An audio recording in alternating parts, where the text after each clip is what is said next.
Over the last few days, you may have heard of or seen this report that came out from the European Central Bank. It was written by two authors that wrote a report in 2022 as well. But essentially, it was telling you that Bitcoin is a redistribution tool of wealth from everybody to Bitcoiners, and how Bitcoiners are going to be at a massive advantage here and how everybody else is going to lose out. So let's take a look at the report. This is the report. It's called The Distributional Consequences of Bitcoin by Ulrich Bindseil and Jurgen Schaaf. It was created on October 12th, 2024, so just a few days ago, actually. And in this report, what the writers are trying to say is that Bitcoin is creating more problems than it is helping people. It's saying that we can see here, since Bitcoin does not increase the productive potential of the economy, the consequences of the assumed continued increase in value are essentially redistributive. The wealth effects on consumption of early Bitcoin holders can only come at the expense of consumption of the rest of society. If the price of Bitcoin rises for good, the existence of Bitcoin impoverishes both non-holders and latecomers.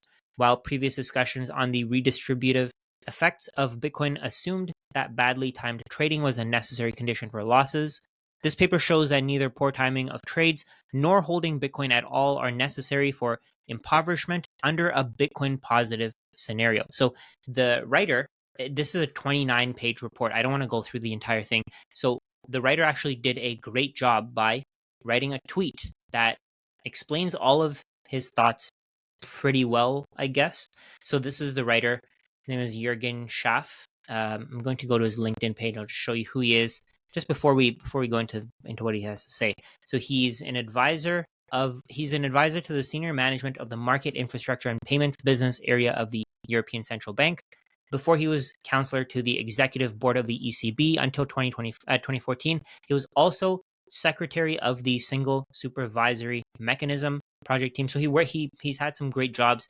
He also has a very, you would assume, a very deep understanding of economics, and he has a PhD in economics. And clearly, this guy has put a lot of work into his education when it comes to the economy, when it comes to understanding what's going on. But I think it's important to look at it from a different perspective.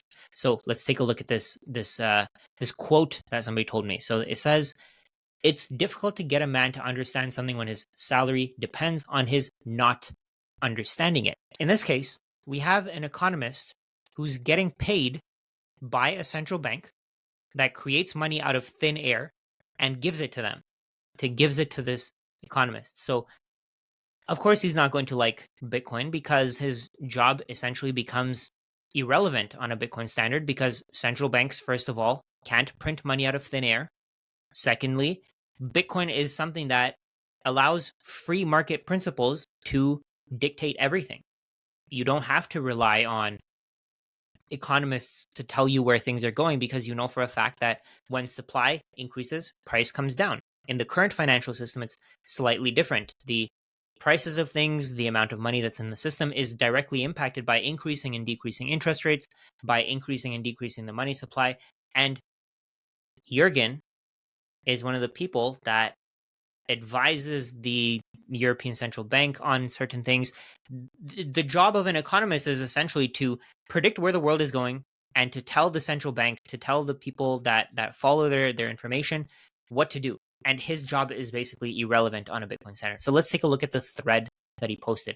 You can see here, the debate over Bitcoin's utility and sustainability began already with Nakamoto's 2008 work.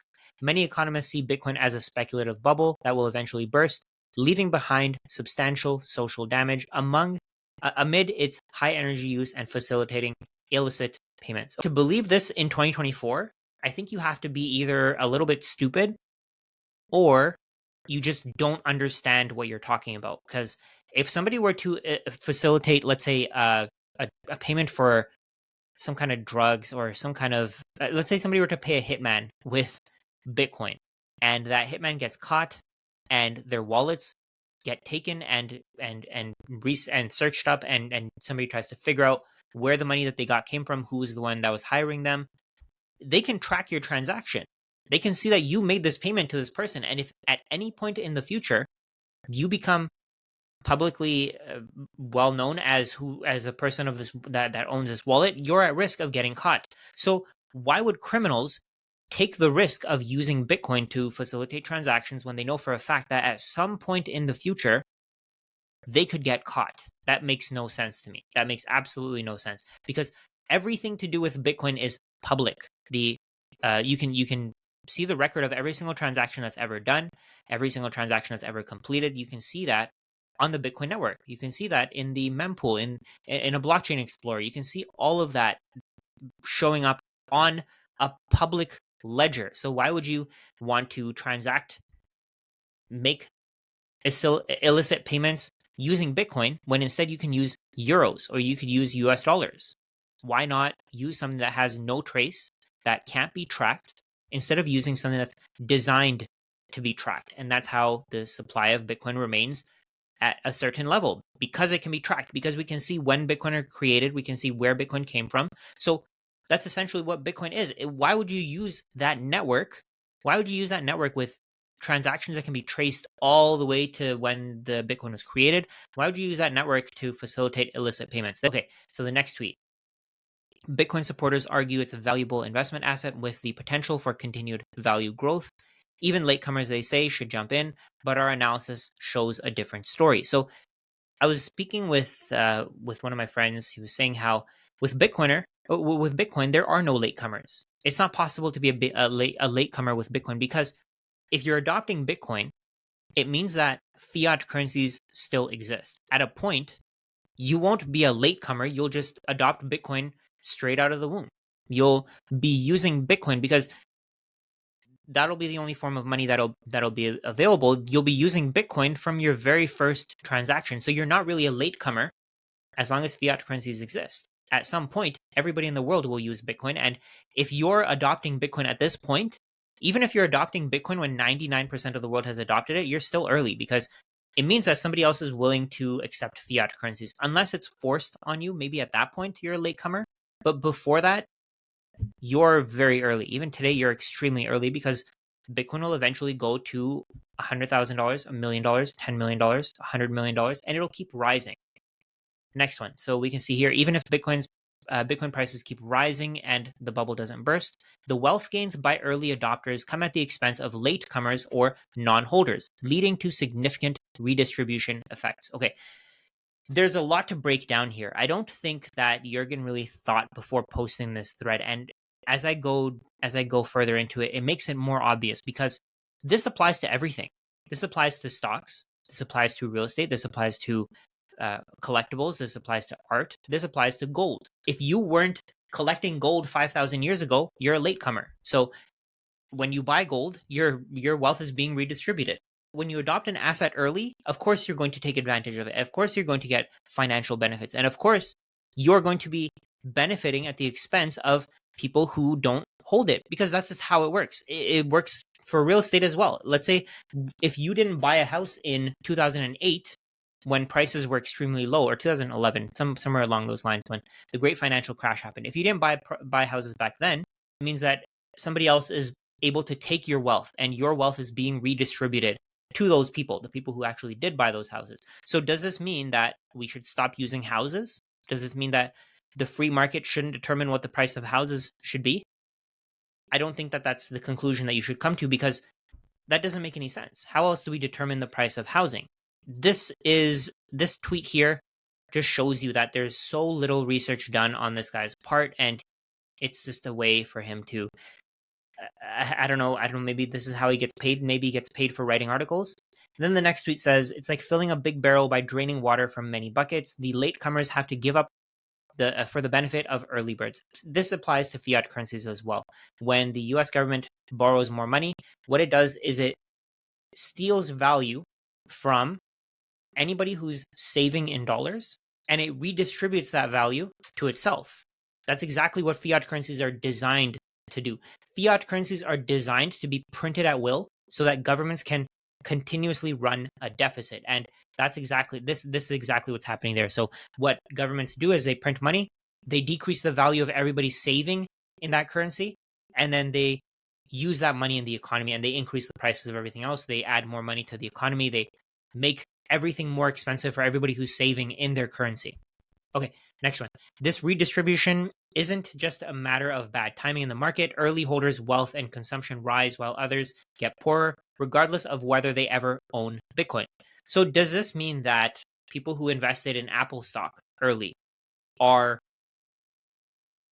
finding a way to redistribute wealth from people who don't own Apple stock and they're taking advantage of everybody else? Is everybody getting poorer because of Apple stock? Is everybody getting poorer because of Microsoft? Is everybody getting poorer because of Berkshire Hathaway? If this applies to Bitcoin, it should apply to everything else as well. What this means is that maybe other assets are the problem here. Maybe it's not Bitcoin because Bitcoin is such a small asset class. Bitcoin is only worth $1.3 trillion. The global stock market is worth $100 trillion. The real estate market is worth $300 to $400 trillion. There's no real sensible argument here. Okay, next one.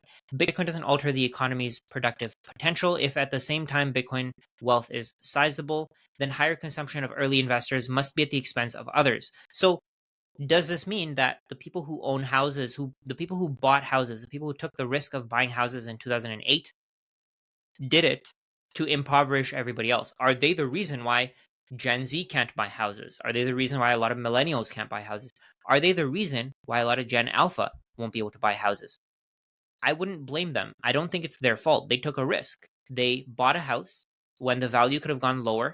They bought that house and they waited. I don't like how the real estate market works. I don't like the fact that people can borrow money that's created out of thin air to buy houses. But are those individuals who bought those houses back then the reason why future generations won't be able to afford houses?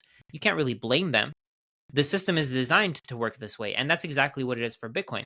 If you bought Bitcoin instead of real estate, instead of getting the returns that real estate gives you, your portfolio would have completely outperformed everything. You would have gained a significant amount of wealth. Does that mean that you impoverished everyone else?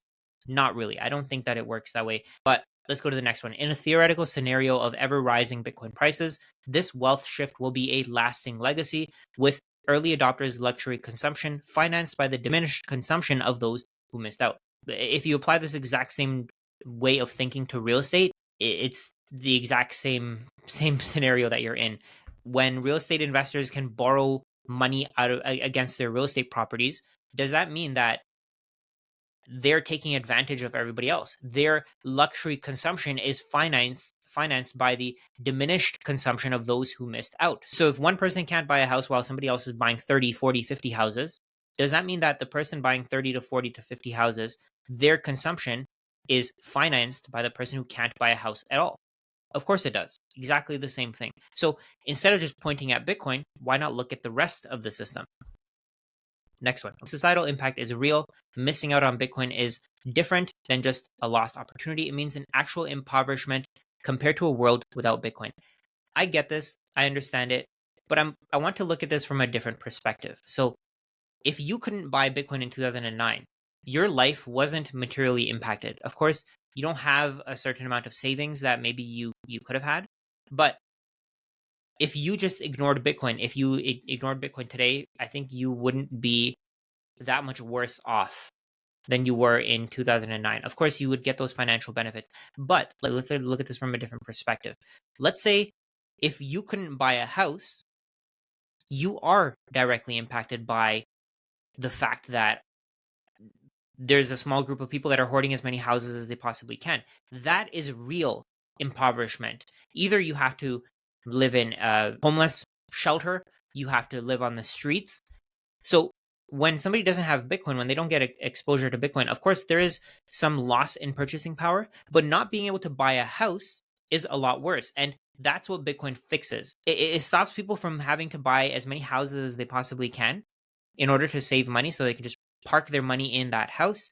And it lets them buy something different. It lets them buy Bitcoin instead of having to buy a house and taking shelter away from people who need houses.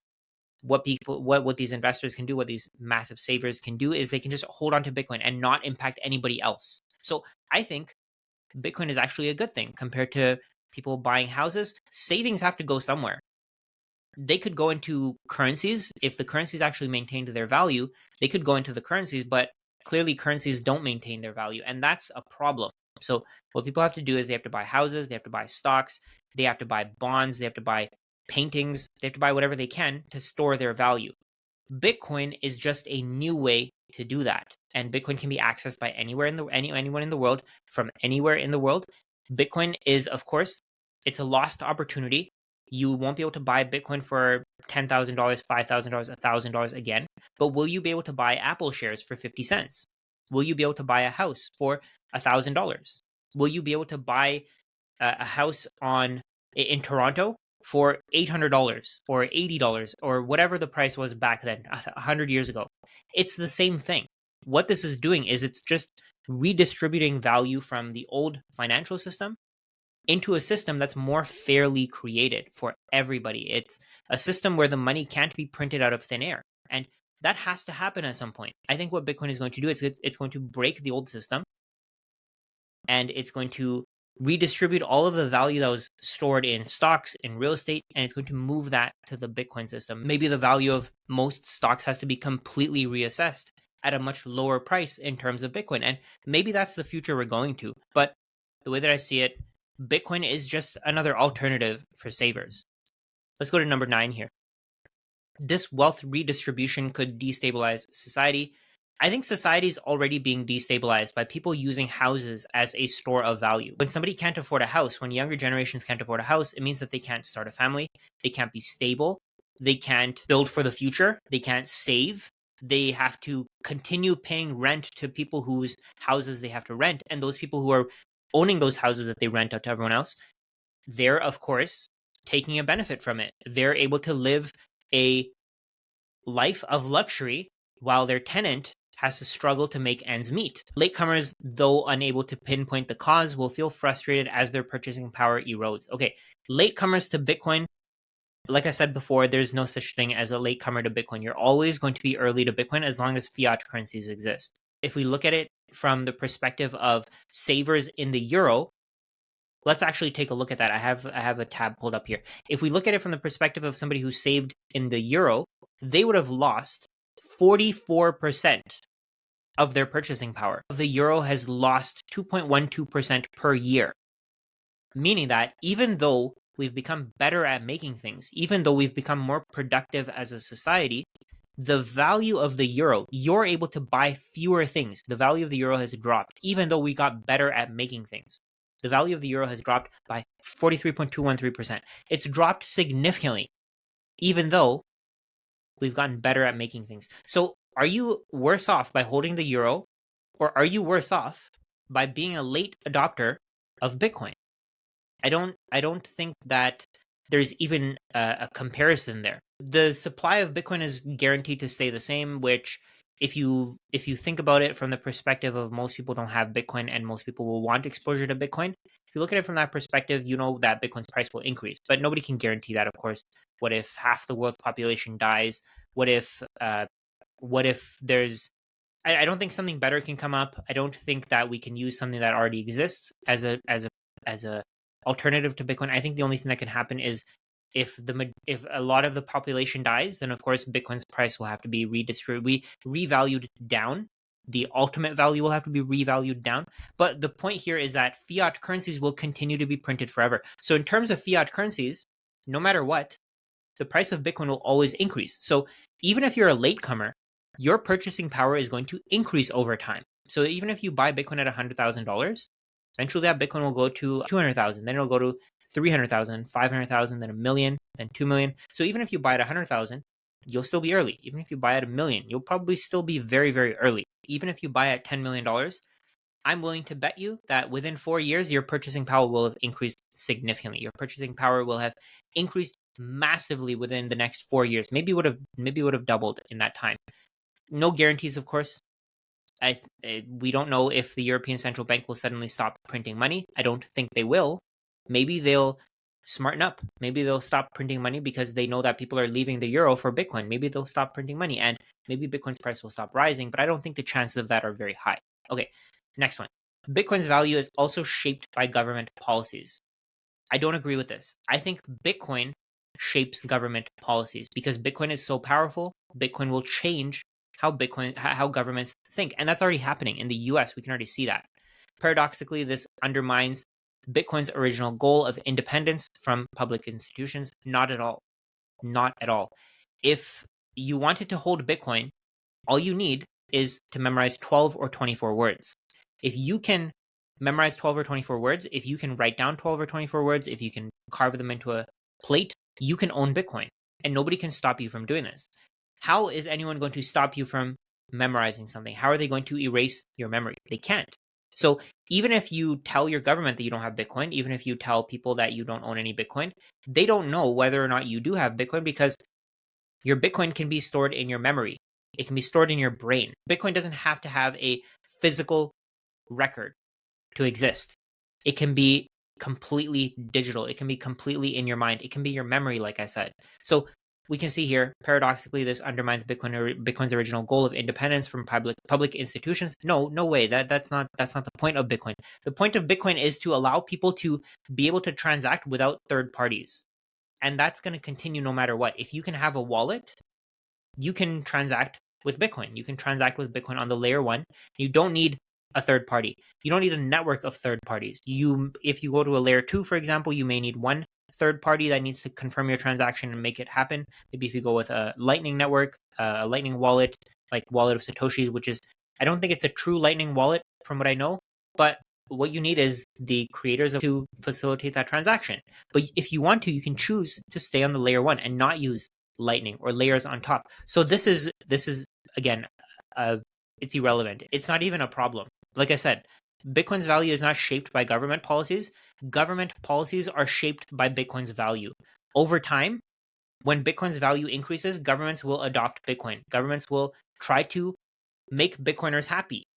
And that's where I see the world going. Okay, so the next one. I think these two kind of contradict each other. We can see here in democracies, Bitcoin could influence elections. Crypto-friendly candidates may gain support from early adopters, swaying outcomes in favor of policies that harm non-holders.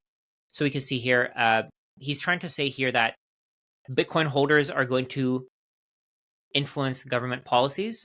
But he's saying here that Bitcoin's value is shaped by government policy. So that doesn't really, again, this is contradictory in my opinion. It doesn't really make any sense. Let me know if you agree with me. I don't know, maybe I'm making the wrong statement here, but I don't think either of these are true. Both of these, it's actually pretty interesting to see somebody get everything so wrong and claim to be a PhD, somebody who's done deep research on how money works. Clearly, this is not something that he's thought about very well, because this is exactly what's happening with people who are friendly to institutions. This is exactly what's happening to politicians who are friendly to institutions. Institutions are able to lobby and have politicians go through with certain rules and go through with certain ways of thinking to set certain policies. And that's exactly the world that we're in right now. That's not something that's going to be determined by Bitcoin. Bitcoin's not going to change that. It's already happening. So again, this doesn't make any sense. Non-holders should recognize that Bitcoin's rise is fueled by a wealth redistribution at their expense. There are compelling reasons to advocate for policies that curb Bitcoin's growth or even eliminate it. I mean, if you want to, go for it. I don't think you can do this. There's no way to eliminate Bitcoin at this point. Bitcoin is already so widely distributed. It's already, the Bitcoin network, already consists of at least 100,000 nodes, 80,000 minimum nodes. One of the Bitcoin Core developers actually tweeted about this. At least 80,000 computers around the world are running Bitcoin Core, meaning that 80,000 computers around the world are storing the Bitcoin ledger, meaning to destroy Bitcoin, to eliminate Bitcoin, you'd have to get all of these computers to delete their files, to stop running, to stop working, and to disconnect from the network. That's not going to happen.